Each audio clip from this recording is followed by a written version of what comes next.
you know, I'm from the past government. Government is doing a lot of work, quite impressive. But somehow or other, the public or the citizens, riot we call it, are not so satisfied by many things done. The methods may be, the way it has been brought to the public. I've not read a book, so I don't know whether you have anything on that. But whether you have any solution or any way you can, maybe another book, I don't know. How do you help the government to synchronize, find a synergy between this public and the government, where what the government does brings benefit and satisfaction to the people, rather than, of course, the potential of Malaysia, foreigners coming in and all that, but then the benefit must be on the ground. Thank you. You know, of course this was not a rehearsed question, but to be honest, this is my favorite question. Because I wrote an article and I was interviewed about this, and it's talking about the gig economy. Because what Dato is saying is, he's saying, you know, we're getting announcements. So 2 years ago it was all about MOUs, and I was annoyed. Because every day they were like, 1B, 2B, 5B, 10B. And I said, who cares about B? If the Rakyat are suffering and you're announcing 10 billion in MOUs, where does it trickle down? Right? But now there's actual projects. But again, you know, these infrastructure projects, billions of dollars in data centers. And there's a lot of really positive things happening in Malaysia right now. But getting back to Dato's question, right? So I take Grab every day, and what I do is whenever I get in the back of the Grab, I try and bring a copy of my book with me, and I wrote a story on the gig economy, which was published in New Straight Times about a month ago, and I always, every day, Dr. Reyes, thank you for coming. So every day I ask Grab drivers, I will ask them, when we're pulling up at the destination, I'd say, what do you think about the Malaysian government? Well, I don't know. I say, I mean, there's been all these great announcements, but how does it impact you? And they say, well, actually it doesn't. Actually, my life has become more difficult. So we're talking, I mean, in Malaysia you have your B40, your M40 and your T20. So the B40 is what we need to really focus on, right? Is how, everyone talks about upskilling, cross-skilling, bringing them up, but the reality is now you've got AI. What Dato was saying is, you know, how does this trickle down? And I mean, I'm very passionate about this. Is how do you bring the B40 up to M40? Because right now it looks like the M40 is coming down into the B40. That's the reality, right? And when you talk to, and the government makes a lot of broad statements about upskilling and AI and all of this, and that's great. But when it comes to the guy who's driving a Grab motorbike, delivering, or Food Panda, coming to my place, and I say, how are you upskilling yourself with AI? And he goes, well, can it put petrol in my motorbike?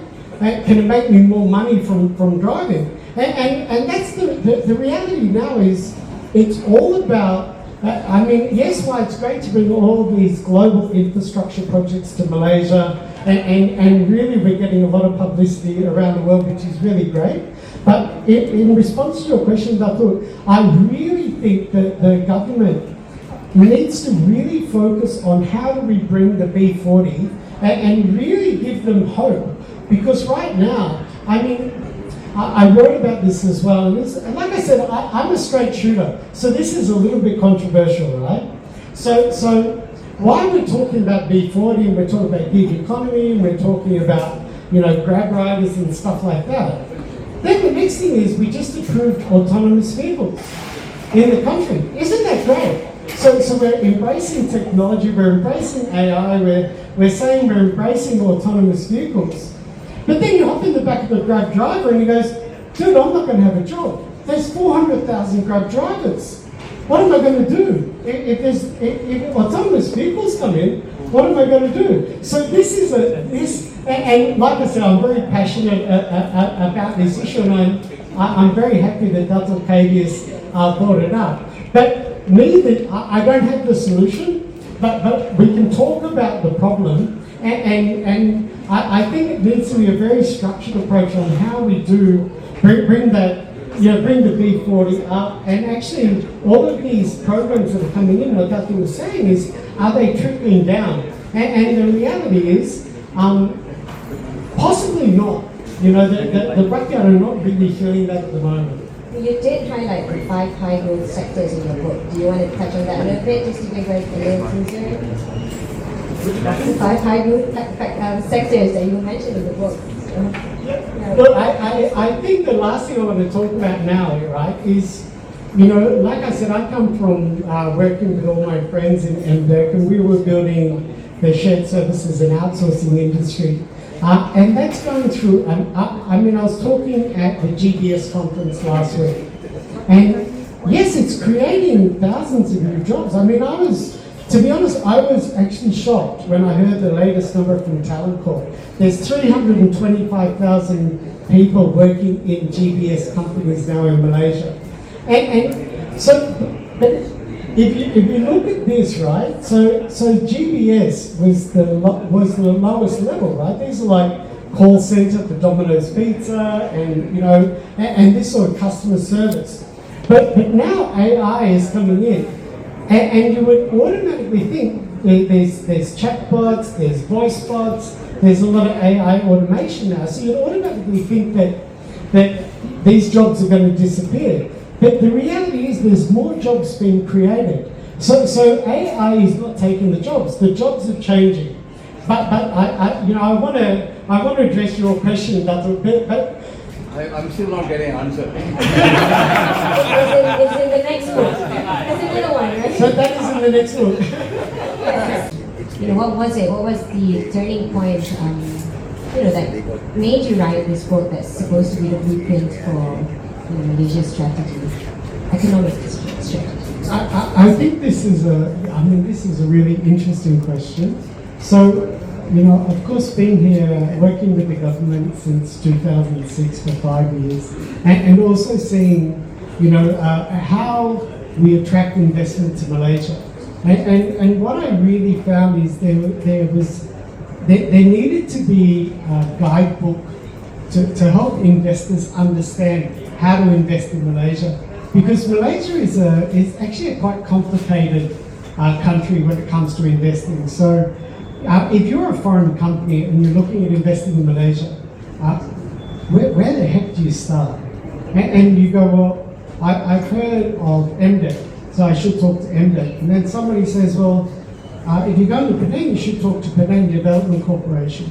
No, you should talk to Iskandar Regional Development Corporation. No, you should talk to NCIA. No, you should talk to MIDA. And the list goes on, so it becomes very complicated. And then also for foreign investors, was also about when they're looking at Malaysia, who do I talk to about people? Who do I talk to about government incentives? And all of these things. So actually the book is about trying to make it easy for investors to understand how to navigate investing in Malaysia, but it's also for policymakers in Malaysia as well. So it's really there as a, obviously I'm very fortunate to have spent 5 years working with MDEC, with my dear friends, and that was sort of the impetus for the book. It is really as a guide for investors, but also now, something that Malaysian or government can take proudly overseas and give to investors and companies that are looking at coming in. Okay, so a few things. I want to get into the book a little bit. So maybe that will encourage more to buy the book at the end of it, or get your copy from Matthew. So you mentioned in the book that Malaysia's future is on the line and it risks being left behind if it doesn't move up the global value chain. So can you elaborate on the most critical challenges facing Malaysia right now? So very fortunately, I get interviewed quite a lot often by Bernama TV and New Straight Times and also in different conferences. And actually, what I really love talking about is AI. Because what's happening now globally, it's not a nice to have anymore. And you must know about AI. And you must, like I was just mentioning to a few of my friends here, I was at a conference 2 weeks ago or last week on a panel session. And the first thing I did was I said, there was about 400 people, and I said, everybody that has used ChatGPT today put their hands up. And pretty much 400 hands went up. Now, if I asked that question a year ago, I think maybe 10 hands would have gone up. Because, there's been this huge increase. But what was interesting is then I said, and if you've used 2 different AI tools already today, leave your hands up. So about 70% of the hands went down. And then I said, if you've used more than 3 AI tools today, keep your hands up. So there was me and like 3 other people in the audience. So the thing is, it's all about, this technology transformation that's happening right now, it's not negotiable. So, obviously my book is about Malaysia, economic and industry development. Actually, I wrote a chapter in it about Uzbekistan as well. You're the AI ambassador, is it? Yeah, so a little bit of history, because otherwise, many people know that I've been helping or promoting investment into Uzbekistan. So it was a very interesting story. So in June last year, I get a message on LinkedIn, and it's somebody who works for IT Park Uzbekistan, and they said, "Can we have a meeting?" And I'm like, yeah, sure. I have no idea what is IT Park Uzbekistan. And then anyway, long story short, they met with me. It's actually a government agency, very similar to MDEC, but it's actually a super agency. So it's like all of our government agencies rolled into one, which is called IT Park Uzbekistan. And then in July last year, the minister flew me over, the Minister of Digital Technologies, flew me to Uzbekistan. And they met with me, and they said, well, we just really want to understand and get some advice from you on what you've done in Malaysia and things like that.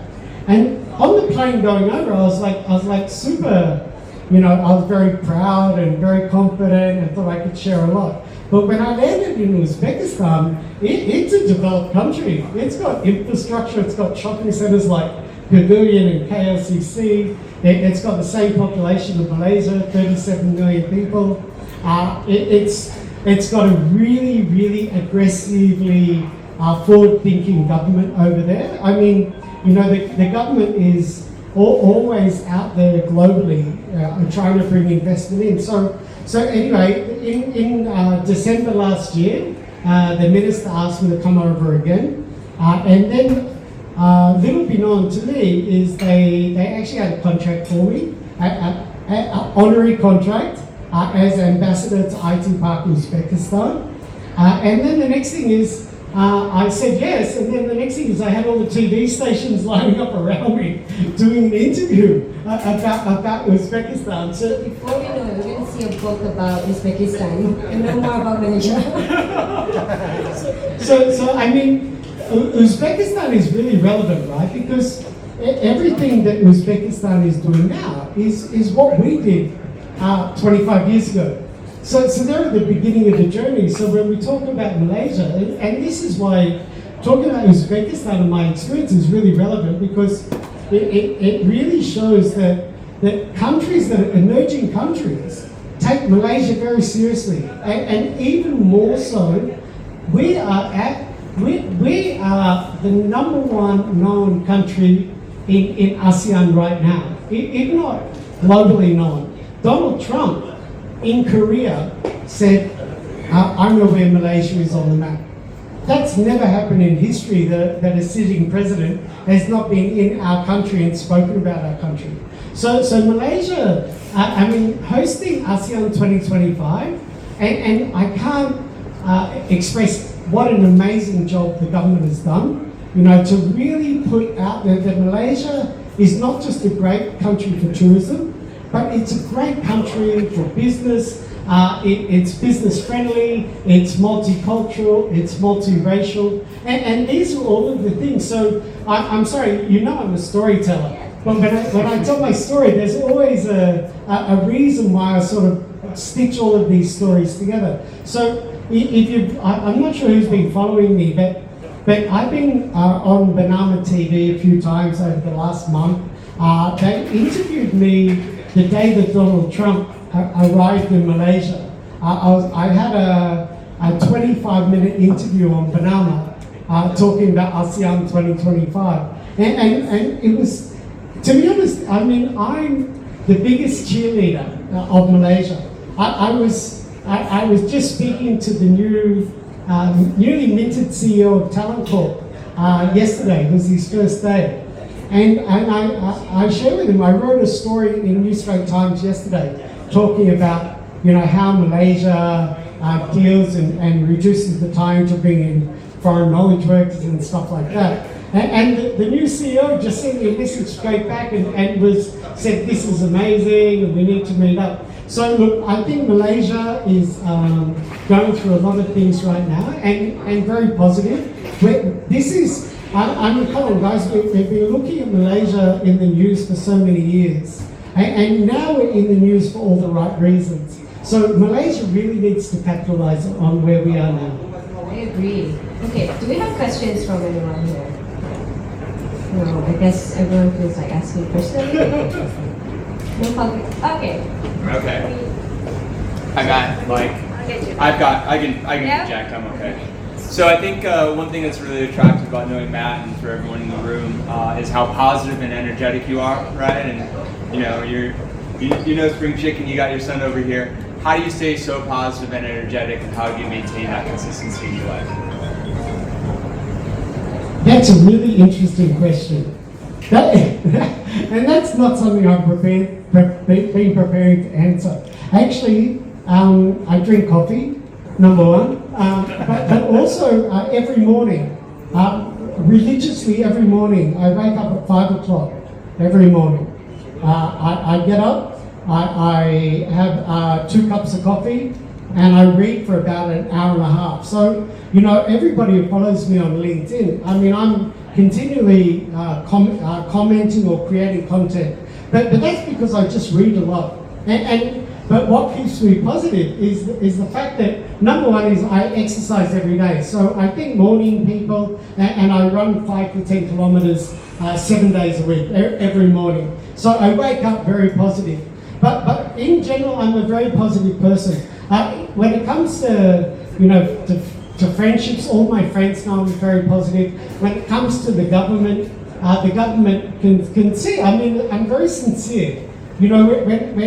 And not only sincere about telling good news, but I'm also very open about calling out bad news as well. But I do it diplomatically, of course. But I think the reason why people, I mean, getting back to your question about what keeps me so positive, is we've got a lot of things that are very positive in our lives, whether it be our friends, whether it be our family, whether it be what we're doing every day. And to be honest, yes, everybody has bad days and everybody has good days. So I'm seeing Brian looking at me. We've been friends for 20 years.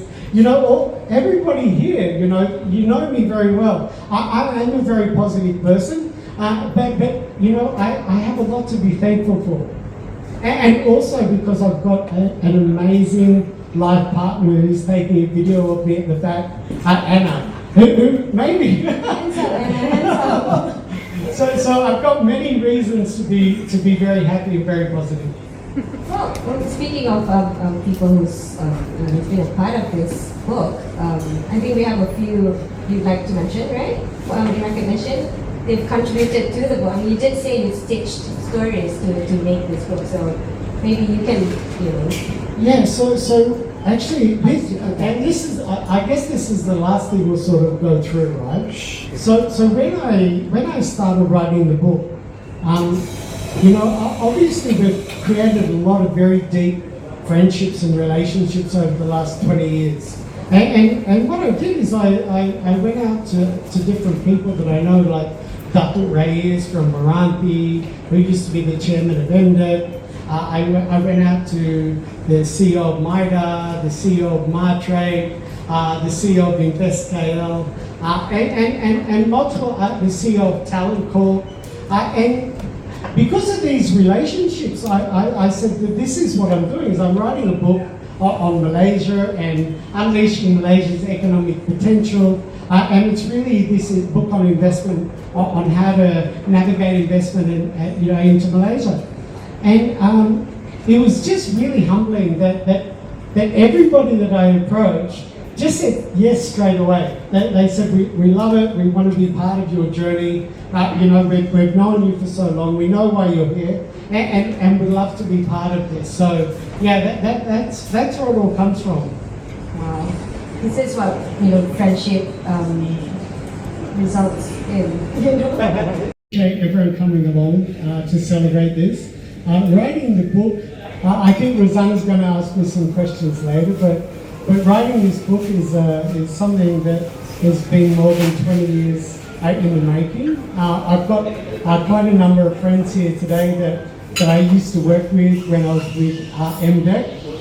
Brian is here, we've got Ritz is here, Shaikul is on the board of MDEC previously. And that's sort of where it all came from is, in 2006, I was very fortunate to join the Malaysian government in MDEC and take a very important role as the head of foreign direct investment and had a lot of opportunities to travel around the world and bring a lot of amazing investors to Malaysia. And that's sort of where, all of this experience that I've had over the last 20 years is what culminates. And actually, I'll just give you a little bit of background. So with the book,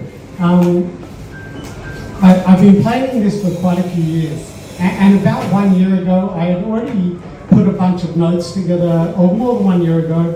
It was about 11,000 words. And actually, I really wanted Fabian Biggar to be here because I shared with Fabian more than 1 year ago. And he just said, this is amazing. He said, please publish this book because Malaysia really needs a book on guiding investors on how to invest in Malaysia. And then I said, I would love you to write in my book. And literally 30 minutes later, he sent me he wrote in my book. And this was before it was a book. So actually Fabian is, like I said, unfortunately he can't be here today. He is in Parliament and then he's racing off to the airport. I think he's heading back to Sarawak or Sabah. But these are the sort of people that had a huge impact. But everybody that's here today has somehow impacted my life. And like I said, everyone, as I look around, from Karen to Dirk to Kevin to Datuk Kavius. So Datuk Kavius is here, which I'm very appreciative of Datuk Kavius being here. Now, I'm sure everybody knows who Datuk Kavius is, but I've known Datuk Kavius pretty much since the time I arrived in Malaysia. We met for the first time in 2001. And at that time, Datuk Kavius was you were the Deputy Minister of Housing at the time. And we actually, Datuk Kavius I owe a lot too. I've never got to thank him for, in 2001, he was the VIP that did another launch of mine at the Shangri-La Hotel. When we did a launch of Steel Built Systems, the modular housing business. So, look, I don't want to take up too much time. I love talking, and I've got a lot to say. But look, we have got a few people which are going to be sort of talking today, and I'm going to let Northern take over. But out of everybody here, and I love everybody here, but the most important person that is here is sitting in the back seat, my son. So everyone, put your hands for Zach.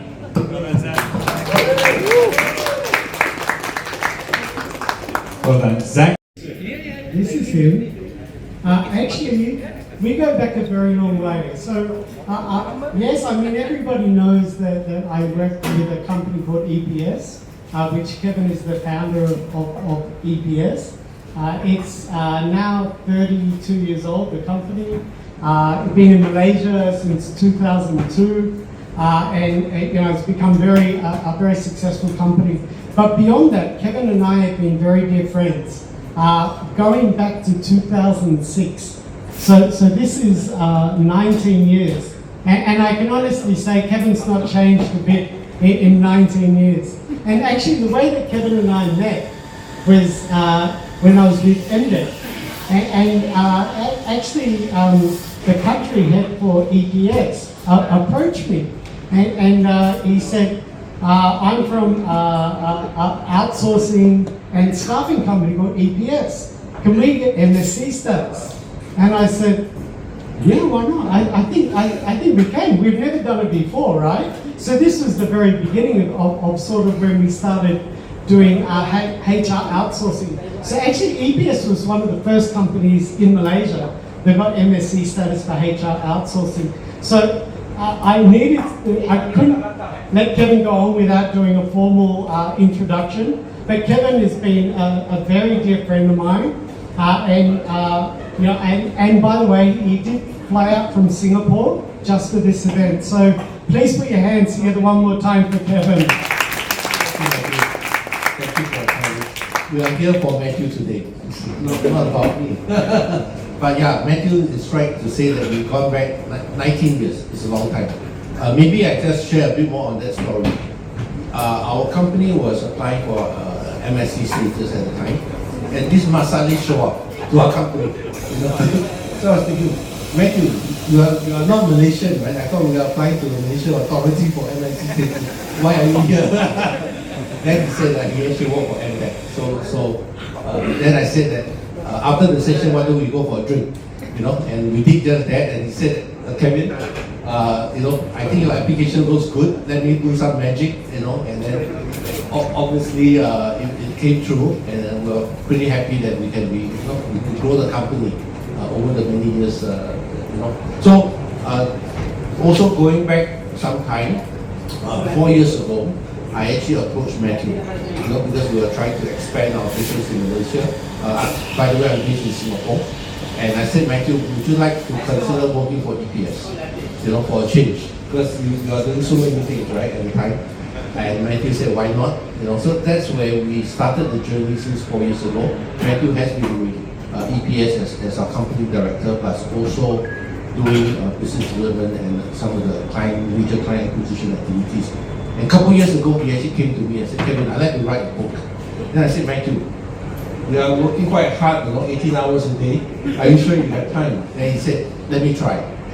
In case you don't know, Matthew and me, most of the time we communicate at 2 or 3 a.m. in the morning. And then we never sleep. He never sleep. So I will text him at 2 a.m., the reply will come at 2:30. Or if I text him at 4 a.m., the reply will come at 4:30. That's Matthew. So, do you ever sleep? Last night I did 5 hours. Okay.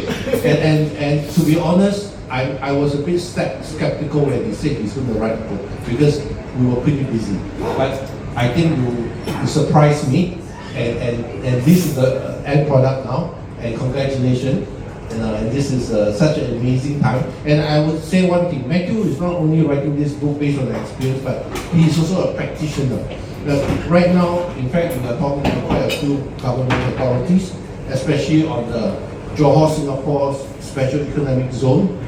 There's major initiative going on right now. I was just sharing with a couple of gentlemen earlier on about how hot the property market is in Johor.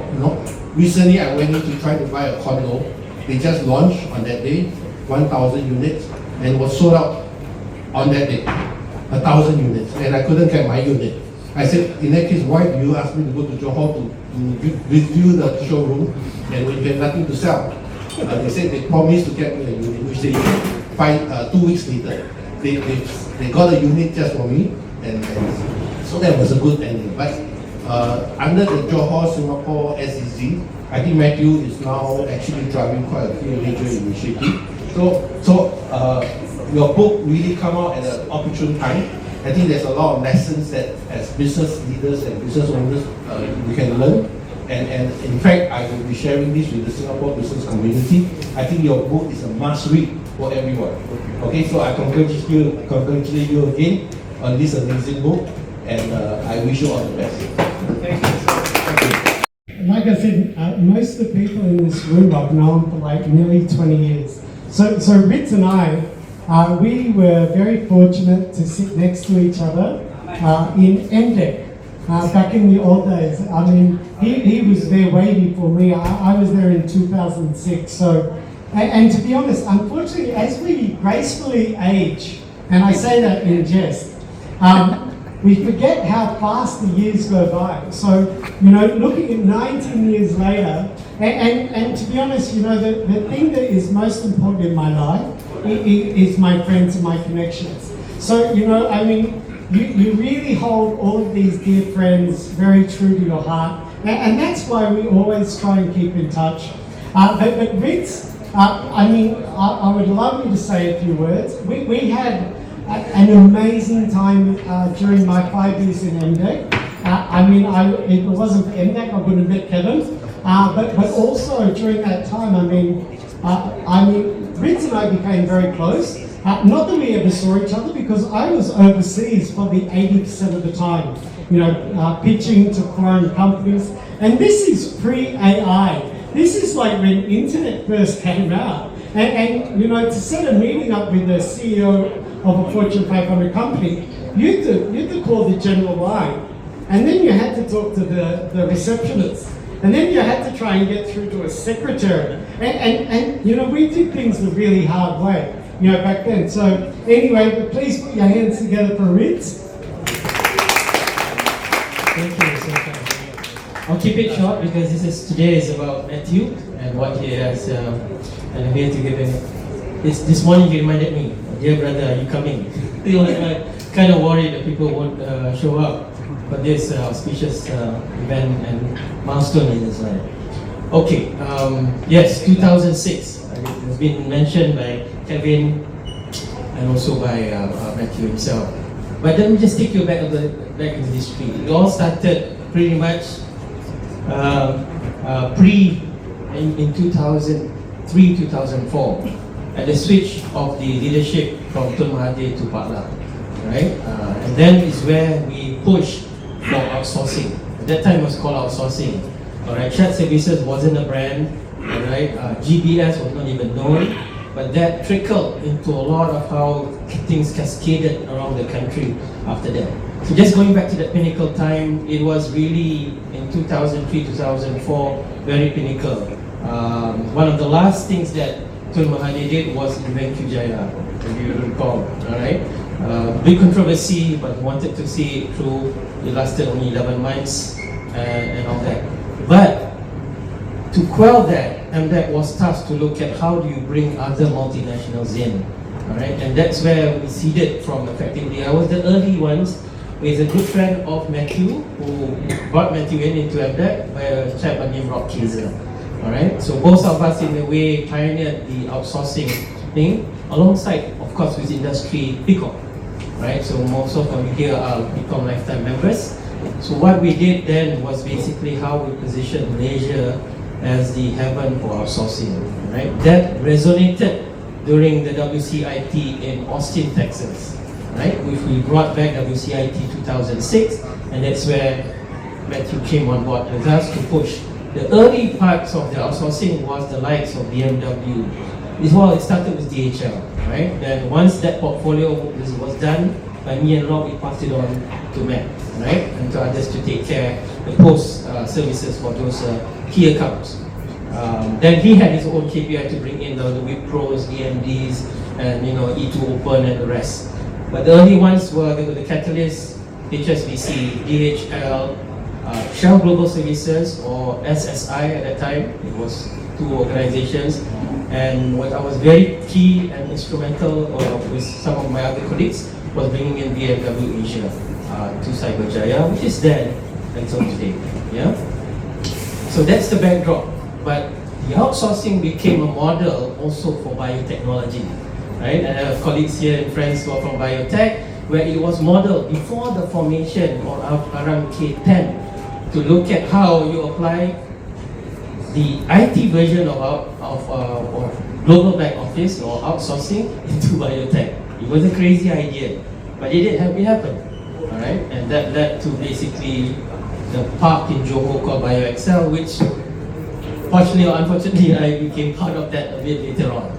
Yeah, but what I'm trying to say is, whatever that we did, Matthew actually crystallized it and made it better. Yes, 80% of the time we went around the world knocking on doors, really cold calls, and that I think we have to really put our hats off on how persistent and is always there smiling.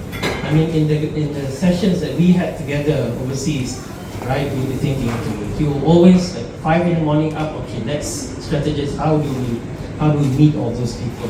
We always have a game plan. It may not be perfect, but he knows how to always charm people, to get people to speak to him. Of course, he doesn't stop talking, right?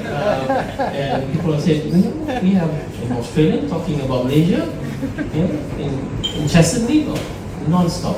So then that's how he basically gets interest in coming in, and the rest is history. Yeah. So it has been. We left at the same time, 2010, right?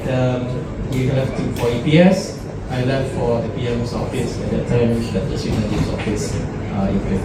Yeah? But we kept ties because he's been a dear friend almost every year, maybe a couple of times in a year. Then he wanted to lose weight and he started a running thing, which became such a viral. Right? Now his viral is on LinkedIn. As you can see, he has more than 55,000 followers. I think it will ramp up more. But whatever news that goes out in his LinkedIn always gets traction. And it's amazing, without having to pay for it.